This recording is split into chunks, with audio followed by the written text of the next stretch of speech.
আজকে কাজের দ্বিতীয় দিন, তো সকালে ঘুম থেকে উঠে প্রথমে ফ্রেশ হয়ে নিলাম। তারপর এখন সবাই মিলে যাচ্ছে দোকানে কিছু খাবার খাওয়ার জন্য, শুধুমাত্র ভিডিওর মধ্যে ভয়েস দেওয়ার জন্য। এখন আমি জেগে আছি, এখন বাজে 10:40। এতক্ষণ কারেন্ট ছিল না, জেনারেটর চালু ছিল, তো জেনারেটরে অনেক শব্দ হয়, তো এই কারণে আমি ভিডিওর মধ্যে ভয়েস দিতে পারি নাই। কারেন্ট আসলো 10:30টার পরে, তো এখন আমি বসে গেলাম ভিডিওর মধ্যে ভয়েস দেওয়ার জন্য। তো দোকানে গিয়ে কিছু খাবার খেয়ে চলে আসলাম আমাদের সাইটে। তারপর কাজের পোশাক পরে আমরা কাজ শুরু করে দিলাম আজকের মতো। বালু 2 কাটা হয়েছে, তো এখন আমরা পানি দিতেছি আর আমাদের লেবাররা ইট আনতেছে।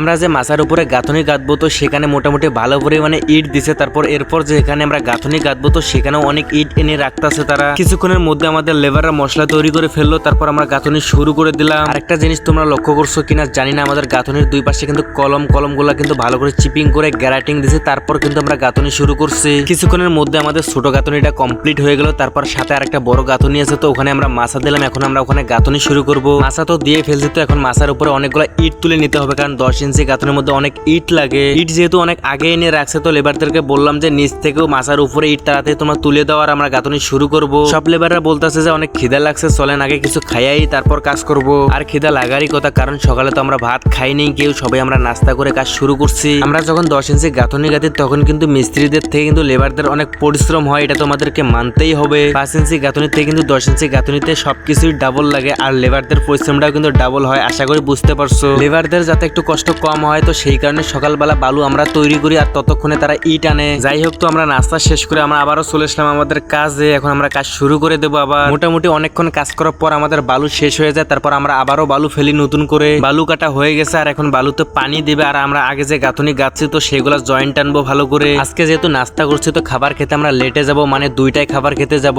বালু তৈরি করে কাজ শুরু করতে না করতেই 2টা বেজে গেছে, আর আমরা হাত মুখ ধুয়ে খাবার খেতে বের হয়ে গেলাম। খাবার খেয়ে আমরা চলে আসলাম আমাদের প্রজেক্টের ভিতরে। তো এখন আমরা আধা ঘন্টার মতো একটু রেস্ট নেব। আমি ভিডিও করতে করতে রুমে আসতেছি, আর তখন আমার এক ভাগিনা আমার হাত থেকে ফোন নিয়ে বলতেছে, দেন আমি আপনাকে ভিডিও করে দেই। যেহেতু ভাগিনা আবদার করছে, তো না তো করতে পারি না। তো ভাগিনাকে বললাম যে অনেক সুন্দর করে ভিডিও করে কিন্তু দিতে হবে। ভাগিনা বললো ওকে মামা। মূলত আমরা এই রুমে থাকি সবাই, ভাগিনা আমি প্লাস কন্ট্রাক্টরও থাকে এই রুমে। আধা ঘন্টার মতো রেস্ট নিয়ে আমরা আবারও চলে আসলাম আমাদের কাজে, আর আমরা কাজ কিন্তু শুরু করে দিচ্ছি অলরেডি। আর এদিকে কিন্তু আমাদের ভাগিনারও কাজ শুরু করছে। আমরা সবাই মিলেমিশে একসাথে কাজ করি, যেহেতু আমরা একই এলাকা বললে ভুল হবে। সবার এলাকা এক, আর আমার একাই এক এলাকা, মানে আমার বাড়ি অন্য এলাকায় আর এদের বাড়ি এক এলাকায় সবার।